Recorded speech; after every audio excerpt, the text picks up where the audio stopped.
My name is Claire Whitmore. I'm 32 years old. And until the morning of Daniel Hayes' family Christmas brunch, I thought I was 8 months away from marrying the man who had finally made my life feel steady. Not perfect. Not cinematic. Not the kind of love story people write songs about. Steady. And I had mistaken steady for safe. Daniel and I met 2 years earlier at a mutual friend's wedding in Charleston. He was standing near the dessert table, holding 2 slices of lemon cake like he had been caught stealing evidence. When I laughed, he offered me one and said, "Please help me look less guilty." That was Daniel. Charming without seeming rehearsed. Funny in a soft, unthreatening way. The kind of man who remembered how you took your coffee after hearing it once. The kind of man who sent home safe texts and held your hand under restaurant tables when the conversation got too loud. After a year, we moved in together. Last April, during a weekend trip to Cape May, he proposed on the beach just before sunset. The wind kept blowing his hair into his eyes, and his voice shook when he asked me to marry him. I said yes before he even finished the sentence. By December, our wedding was already half built around us. Venue booked for June. Save the dates ordered. Photographer deposit paid. My dress hanging in my best friend's guest closet because Daniel claimed he would absolutely peek if I kept it at home. Then Vanessa Cole came back to town. Vanessa was Daniel's ex-girlfriend. They had dated for 3 years in their 20s and, according to Daniel, ended badly. She had cheated emotionally. Maybe physically. He was never clear about that part. He always spoke about her like a bruise he didn't want pressed. She's ancient history, he told me once. So when he mentioned her name one night while we were watching television, I barely reacted at first. Vanessa moved back. He said, not looking away from the screen. She reached out. I turned toward him. Vanessa. Your ex? Yeah. She wants to apologize for how things ended. I waited for him to say it was strange. Unnecessary. Too late. Instead, he added, I think I'm going to meet her for coffee. I felt something small tighten in my chest. But I told myself that was insecurity. Not instinct. Do you want me to come? I asked. Daniel laughed softly. Like the idea was ridiculous. Claire. It's just closure. Closure. That word would become the first ornament on a tree I should have noticed, was already leaning. He met her that Saturday, and came home 3 hours later, with a careful expression. Not guilty. Not excited. Just thoughtful. Like someone had handed him a map to a road he used to know. How was it? I asked. Good, he said, hanging his coat slowly. She apologized. She's been in therapy. She said she regrets a lot. That's good. Yeah. It felt nice to hear her say it. I nodded because I wanted to be the mature fiancé. The secure woman. The woman who did not punish a man for having a past. But closure became coffee again the next week. Then lunch. Then she's having a hard time adjusting back to the city. Then she doesn't really know anyone here anymore. Then I'm just being a friend. I started noticing the little things before I admitted I was noticing them. Daniel checked his phone more during dinner. He smiled at messages with a softness I used to think belonged to me.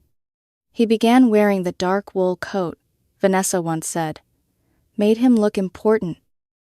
Though I only learned that detail later. He started shaving before coffee meetups. One afternoon, I stood in the hallway watching him adjust his collar in the mirror.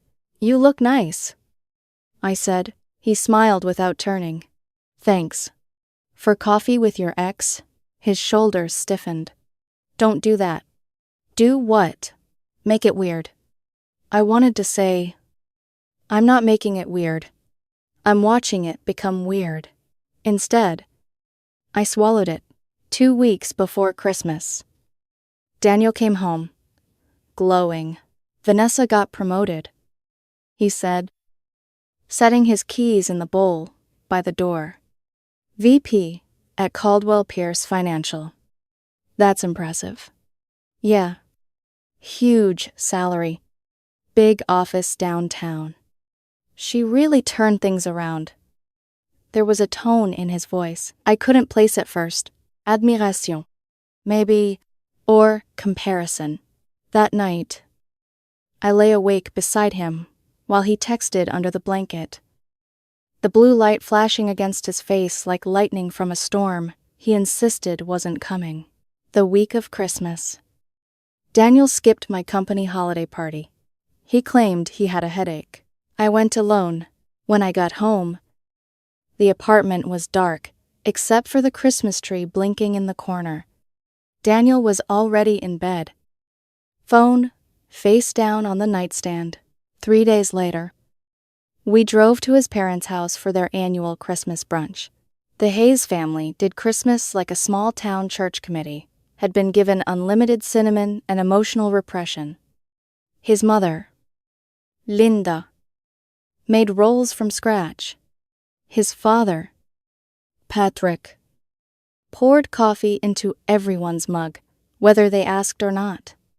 His younger sister, Madison, always sat across from me and whispered commentary about every cousin's dating disaster. Usually, I loved it. That morning, the house smelled like orange peel, butter, and pine. Snow clung to the porch railings. Everyone talked over everyone else. Someone's toddler was crying near the fireplace. Patrick was arguing with an uncle about football. Normal noise, happy noise. Then Daniel turned to me with a smile I did not recognize. It was too calm. Too bright?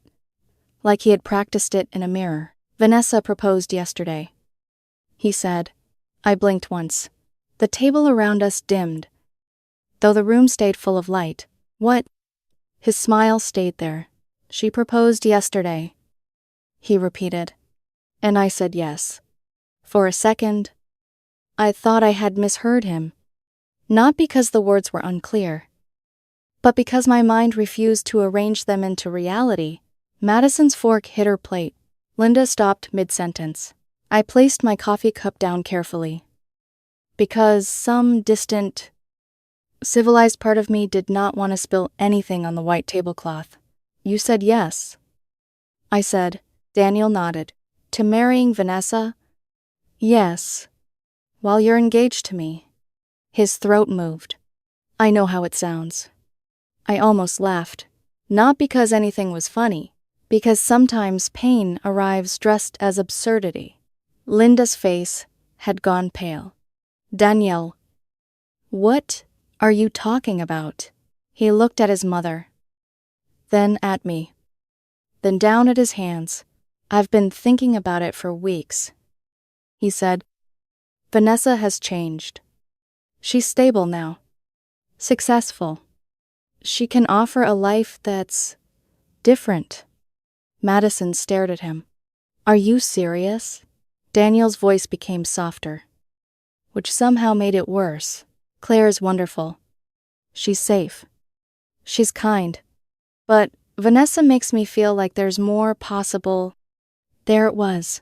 Safe. The word hit harder than if he had said boring. Safe meant useful. Safe meant available. Safe meant the thing you keep while shopping for something shinier. I stood.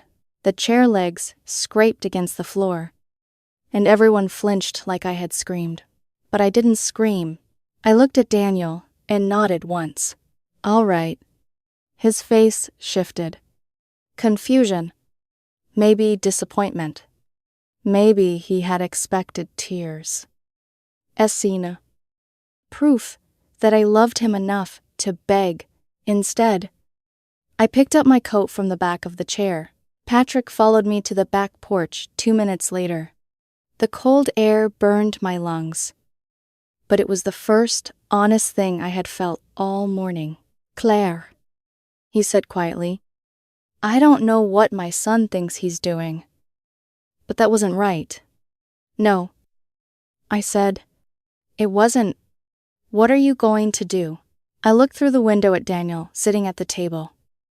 Surrounded by the family, he had humiliated me in front of... Then I thought about Vanessa, VP at Caldwell Pierce Financial. Senior leadership, ethics policies, public reputation, judgment. I'm going to handle it. I said. Patrick studied my face. Handle it how? I buttoned my coat. Carefully. I drove home alone. The entire trip. My phone buzzed repeatedly. Daniel again. Then Madison. Then Daniel once more. I ignored every call. The road blurred beneath a gray winter sky, while Christmas songs drifted from the radio like cruel jokes. 2 hours earlier, I had been planning wedding favors. Now I was mentally dividing furniture. Funny how quickly a future can collapse. When I reached the apartment, I walked inside and shut the door behind me. Silence. The Christmas tree stood in the corner, glowing softly. Presents rested underneath it. Our presents. His gifts for me. My gifts for him. A future wrapped in red paper and gold ribbon. I stared at it for a long time. Then I sat at my desk. I opened my laptop, and I started researching Caldwell Pierce Financial, corporate leadership, executive conduct policy, ethics reporting procedures, board oversight, compliance department. I wasn't looking for revenge. Not exactly. I was looking for consequences. There is a difference. People often confuse the two. Revenge is emotional. Consequences are administrative. By the time Daniel arrived home 3 hours later, I already knew exactly who sat on the executive ethics committee. I heard his key in the lock. Then the door opened. Claire. I remained seated. The apartment felt colder than usual. Daniel stepped into the living room. His eyes were red, whether from guilt or embarrassment. I couldn't tell. Can we talk? I gestured toward the couch. Go ahead. He sat. I stayed where I was. Distance suddenly felt important. I know today was awful. I laughed softly. Amazing opening. His shoulders dropped. I didn't mean for it to happen like that. No. Then how exactly did you intend to tell your fiancé that you accepted another woman's proposal? He rubbed his forehead. I was trying to figure things out. The words immediately irritated me. Figure things out. As though I were a scheduling conflict. As though our engagement were a rough draft. As in, keeping both options available until you decided which future looked better. His jaw tightened. That's not fair. It's very fair. Silence settled between us. Outside. Wind rattled the windows. Finally, Daniel spoke again. Vanessa and I reconnected. I noticed. Things came back. You mean feelings? He looked away. Maybe. Another cowardly word. Not yes, not no. Maybe? The language of people trying to avoid responsibility. I folded my arms. What exactly is she offering? That I'm not... His expression shifted. The hesitation told me everything before he even opened his mouth. Daniel. It's not just money. There it was. Money. I hadn't even said it. Yet he had. It's not only that. He continued quickly. It's opportunity. Connections. Ambition. A different life. A different life? She thinks bigger. I stared at him. For a moment, I genuinely didn't recognize the man sitting across from me. This wasn't the person who proposed on a beach. This wasn't the person who cried when my grandmother died. This wasn't the person who once told me a small life with the right person was enough, or maybe it was. Maybe this had always been him. Maybe Vanessa had simply given him permission to say it out loud. So That's it, I asked. No. It sounds like it. Claire, you chose her. His face twisted. I haven't chosen anyone. The audacity almost impressed me. You accepted her proposal. I said yes because I was confused. No. You said yes because you wanted both doors open. He stood abruptly. That's not true. It is. You're twisting everything. I rose to my feet. No. Daniel. I'm finally seeing it clearly. The room seemed smaller suddenly, tighter. The Christmas lights reflected off the windows behind him. Tiny flashes of red and gold, like warning signals. I need time. He sounded desperate now. I need to think. I nodded. You can think somewhere else. His eyes widened. What? The apartment lease is in my name. Claire, you have 2 weeks. His expression hardened. You're kicking me out. I'm ending an engagement. You can't make decisions like this tonight. I almost laughed. You accepted another woman's proposal yesterday. His mouth opened, then closed. Good. For once. He had no argument. I still care about you.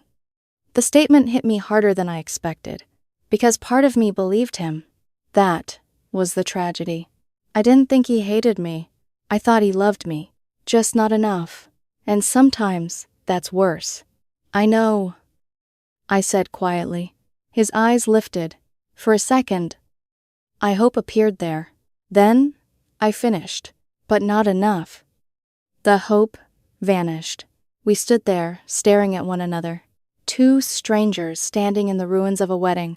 Finally, Daniel grabbed his coat. I'm staying with Madison tonight. Good. You'll regret this. I shook my head. No. Then he left. The door slammed, and silence returned. I waited until his car disappeared from the parking lot. Then I walked to my desk again, opened my laptop, and began writing. The letter took 3 hours. Not because I didn't know what to say, because I wanted every sentence to be precise. Professional, objective, dangerous. No insults, no accusation, just facts, timeline, dates, evidence, publique information, question. Questions can be far more destructive than accusations. I introduced myself, explained my connection, documented the engagement, included social media posts, referenced public announcements, detailed the timeline of Vanessa's re-entry into Daniel's life, her position as a senior executive, her pursuit of an engaged man, the accepted proposal, the concerns regarding judgment, ethics, leadership, professional conduct. I never demanded punishment. I simply asked whether such behavior reflected the standards expected of executive leadership. That was all.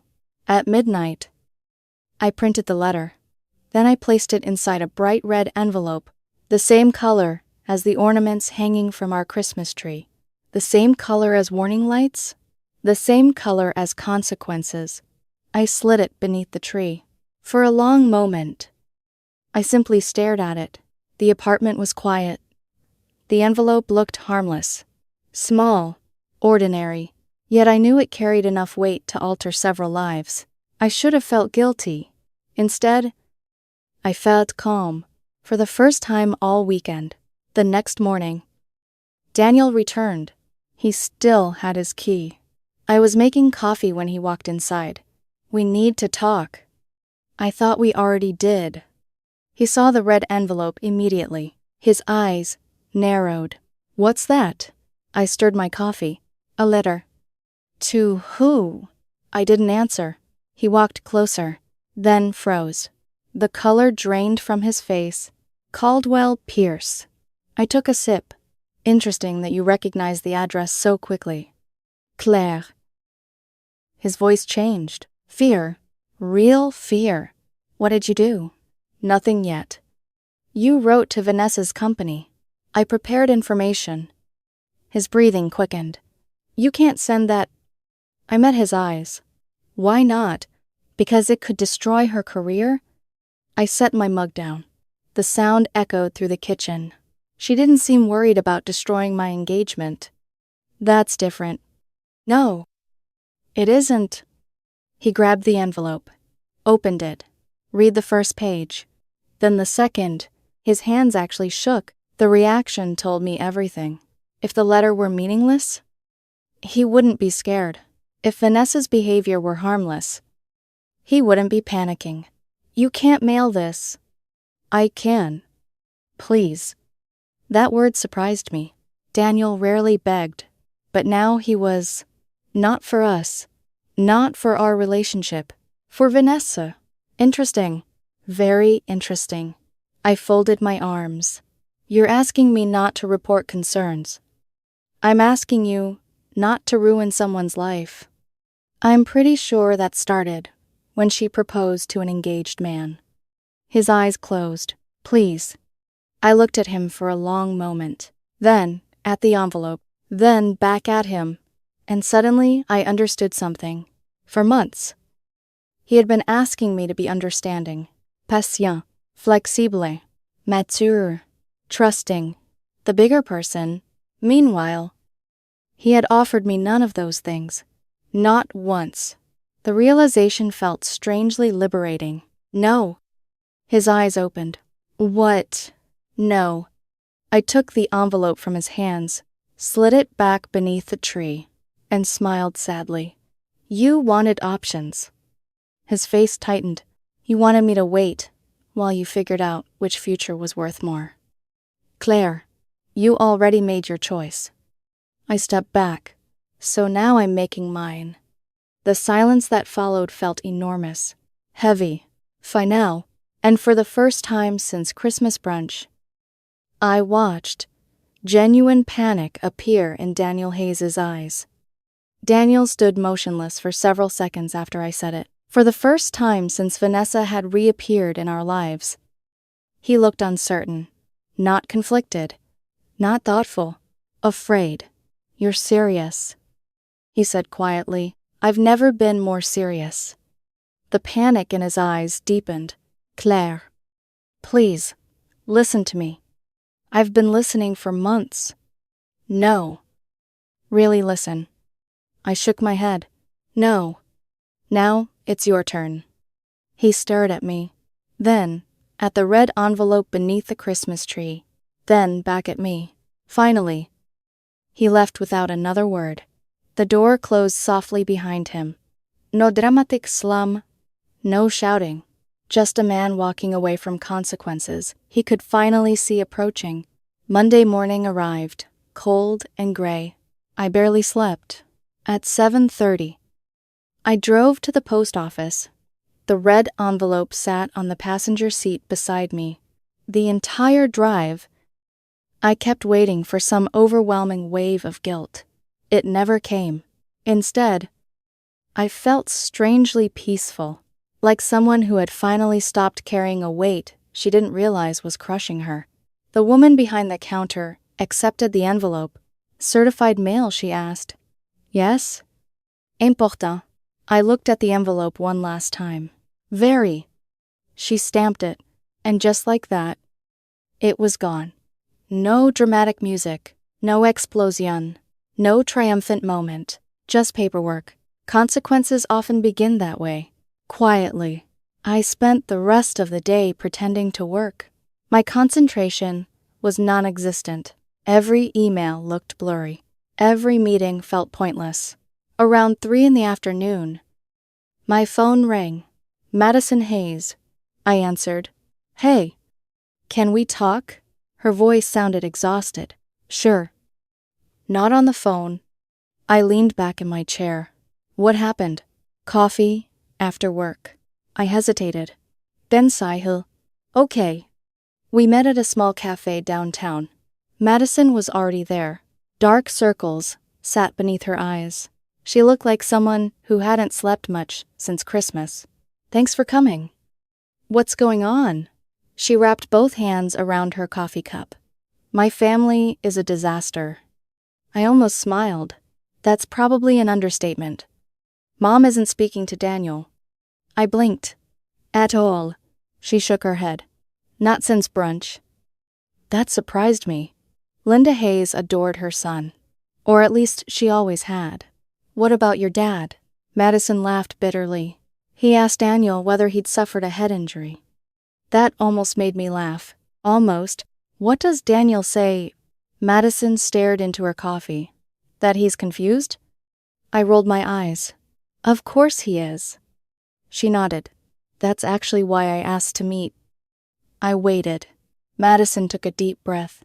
Vanessa's been working on him for months. I said nothing. At first, I thought they were just reconnecting. What changed? Everything. Madison looked genuinely frustrated. She kept taking him to expensive places. I frowned. What? Restaurants. Networking events. Charity galas. I stared at her. Madison continued. She'd tell him about executives she knew. Investors. Opportunities. Vacations. A familiar bitterness settled in my chest. The fantasy. Exactly what I had suspected. She made him feel small. Madison's voice dropped. What do you mean? She kept comparing his life to hers. I remembered Daniel's words. Different life. More opportunity. More. Always more. Madison sighed. At first, he resisted. That surprised me. He did. Yeah. She nodded. He talked about you constantly. The words hurt more than they should have, because some stubborn part of me still wanted proof that I mattered. He told her he was happy. I looked away. Madison continued, but she kept planting seeds. What kind of seeds? Question.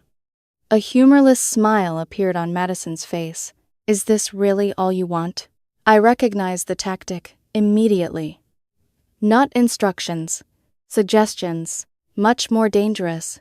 Don't you wonder what your life could have been? Madison's imitation was almost perfect. Don't you think you're settling?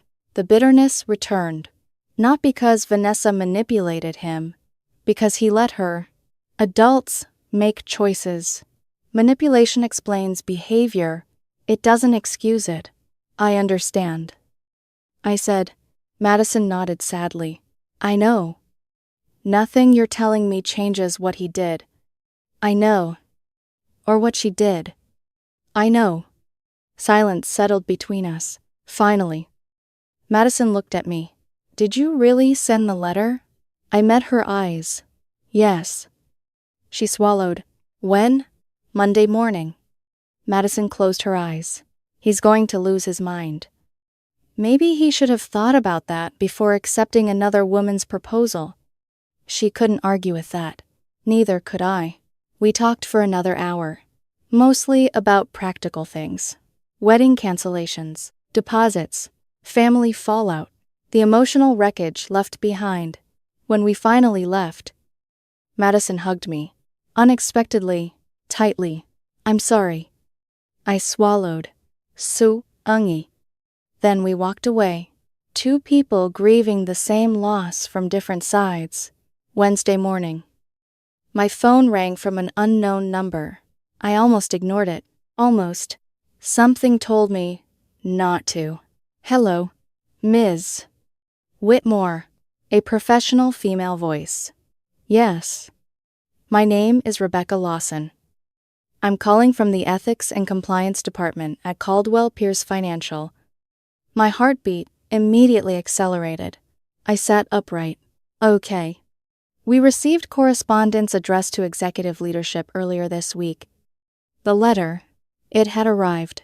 This call is regarding the concerns you raised. I took a slow breath. Understood. We'd like to verify some information. Of course. The conversation lasted nearly 40 minutes.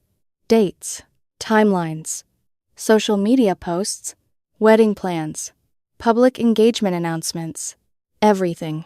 Rebecca asked careful questions. The kind of questions lawyers probably loved. Precise, measured, dangerous. You're confident the timeline is accurate. Completely. And the proposal occurred while the engagement remained active. Yes. There was a brief pause. Then, thank you for your cooperation.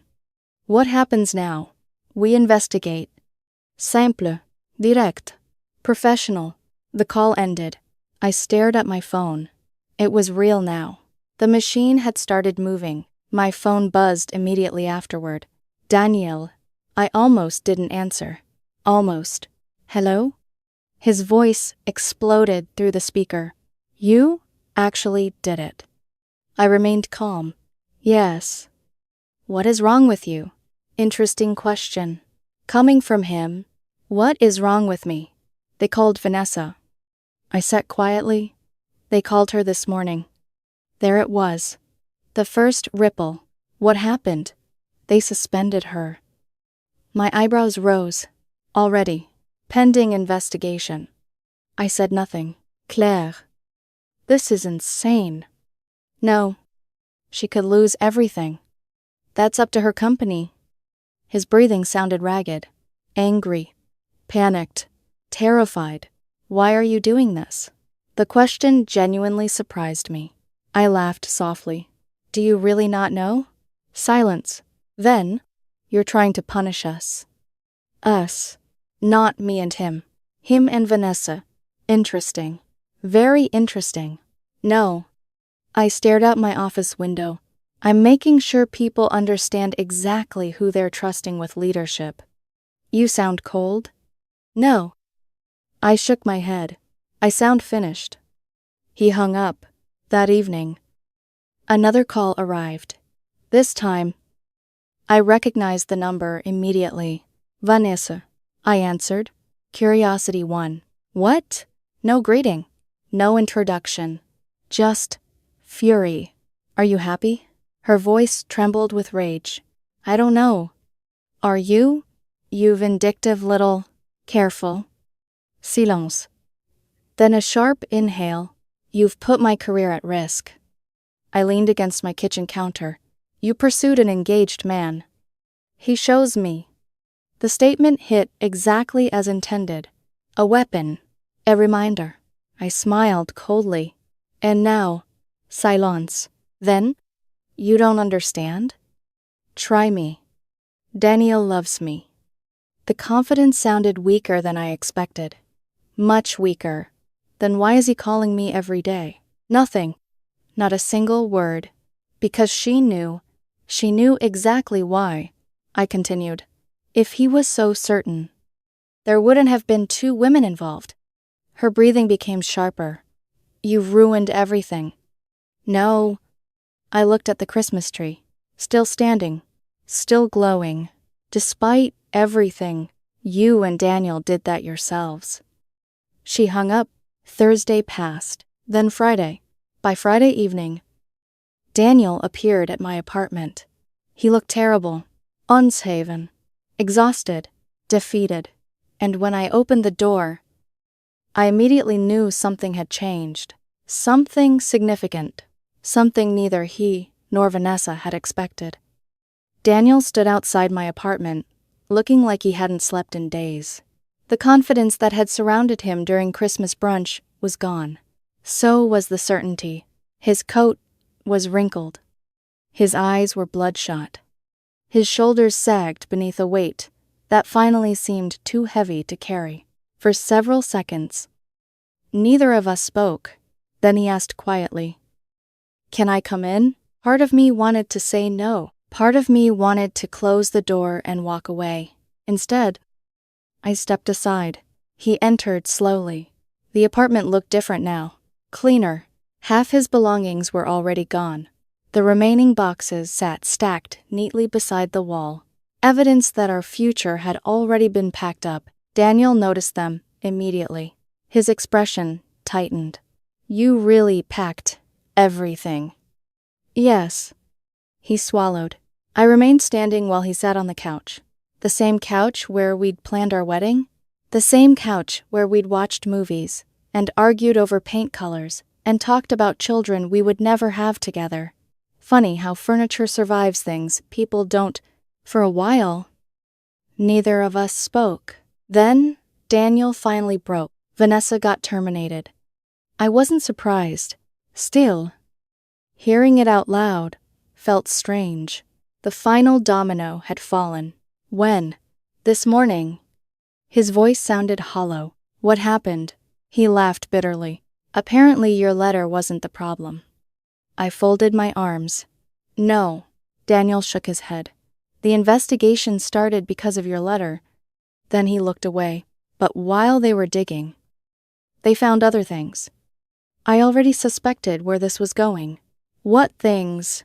Expense fraud. I stared at him. She submitted personal expenses as client entertainment. My eyebrows lifted. Daniel continued. Travel? Luxury restaurants. Gifts. The list kept growing. The company audited everything. I sat down across from him, for the first time since Christmas brunch. I felt something close to sympathy. Not for Vanessa, for the situation, for the magnitude of the collapse. Because none of this had happened the way Daniel imagined. The fantasy had promised success, status, a better life. Instead, it had exploded. What happens now? I asked. He rubbed both hands over his face. Lawyers. That single word carried a lot of meaning. Civil liability, potential criminal exposure, financial consequences, public embarrassment, career destruction, everything. The room became quiet. Then Daniel looked up, and I saw it. Regret. Not the kind people perform, the real kind. The ugly kind. The kind that arrives after consequences. Not before. I made a mistake. There it was. The sentence I knew would eventually come. The sentence people always think changes everything. I studied him carefully. No. His forehead creased. What? You made choices. His eyes dropped. I continued. A mistake is forgetting an anniversary. Silence. A mistake is taking the wrong exit. More silence. Accepting another woman's proposal while you're engaged isn't a mistake. Daniel looked like I'd punched him. Good. Sometimes truth feels exactly like that. It's the biggest regret of my life. I believed him. That was the tragic part. I genuinely believed him. Unfortunately, belief changes nothing. Regret doesn't reverse damage. Regret doesn't restore trust. Regret doesn't rebuild a wedding. Daniel leaned forward. Claire. I said nothing. I still love you. The words hung in the air, heavy, familiar, meaningless. Not because they were false, because they arrived too late. I know. His eyes lifted. Hope flickered. Tiny. Fragile. Then I extinguished it, but that's not enough anymore. The hope disappeared. Slowly. Painfully. Finally. For several moments. The only sound came from the Christmas tree lights, softly humming in the corner. Finally. Daniel nodded. As though some part of him had known this was coming. As though he had already lost me weeks ago, and was only now realizing it. She blamed me. I frowned. Vanessa. He nodded. When she got fired. Of course she did. What happened? Daniel laughed bitterly. She said, none of this would have happened if I hadn't told her about you. I stared. Seriously. Yeah. Another laugh. Short. Broken. Apparently, I'm responsible for everything. That almost would have been funny under different circumstances. Almost. And what did you say? Daniel looked toward the window. I told her she was responsible for her own choices. Interesting. A lesson learned. Far too late. But learned. Eventually. The conversation lasted another hour. Mostly logistics, moving arrangements, utilities, storage units, final paperwork, the practical side of heartbreak. Before leaving, Daniel stood near the front door. He looked around the apartment one final time. The home we'd built together, the future we'd imagined, the life he'd traded away. Then he turned toward me. I'm sorry. I nodded. I know. No dramatic goodbye. No tears. No last kiss. Just acceptance. Then he left. This time for good. The following week, I changed the locks. Every single one. New keys, new security codes, new garage access, new routines, new boundaries. The locksmith charged $340. Worth every penny. The wedding venue kept most of the deposit. The photographer kept hers too. The caterer refunded a small portion. The florist refunded nothing. When everything was finished, I was down almost $5,000. $5,000 for a lesson I never wanted. Still cheaper than a divorce. 3 weeks later, Linda Hayes called. I almost didn't answer. Almost. Claire. Her voice sounded older. Tired. Hi. Linda. I hope I'm not bothering you. You're not. Silence lingered. Then she spoke. I wanted to apologize. I blinked. For what? For my son. Emotion caught briefly in her voice. We raised him better than that. The statement hit harder than I expected, because I knew she meant it. I appreciate that. Lina Sahil. He misses you. I stared at the city lights outside my window. I'm sure he does. Another pause. Then, would you ever consider talking to him again? I already knew the answer. The answer had existed since Christmas brunch. No. Linda sounded sad, but not surprised. I understand. Then she said something that stayed with me, something I thought about for months afterward. Sometimes losing the right person is the only way people learn who they really are. After we hung up, I sat alone in the apartment. The Christmas decorations were gone now. The tree had been taken down. The ornaments packed away. The season had ended, just like the engagement. A month later, Madison met me for coffee again. She told me Daniel had moved into a smaller apartment across town. She told me he wasn't dating. She told me he barely talked about Vanessa anymore. Apparently their relationship had imploded almost immediately after the termination. Mutual blame. Mutual resentment. Mutual disappointment. No surprise there. Fantasy relationships often struggle when reality arrives. As for me, I sold the wedding dress, kept the engagement ring, at least for now. Some reminders are useful, not because they preserve pain, because they preserve lessons.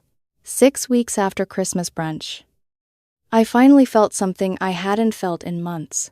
Relief. Real relief. The kind that comes when uncertainty disappears, even when the answer hurts. Because the truth is simple. Daniel thought he could keep 2 futures alive long enough to choose whichever one looked better. He thought honesty would soften betrayal. He thought announcing his decision publicly would somehow make it respectable. He thought there would always be time to change his mind. What he never expected was that consequences would arrive before certainty. Vanessa thought success made her untouchable. Daniel thought options made him powerful. Both were wrong. The red envelope didn't destroy their lives. Their own decisions did that. The envelope simply turned on the lights. And once the lights came on, everyone could finally see what had been hiding in the dark.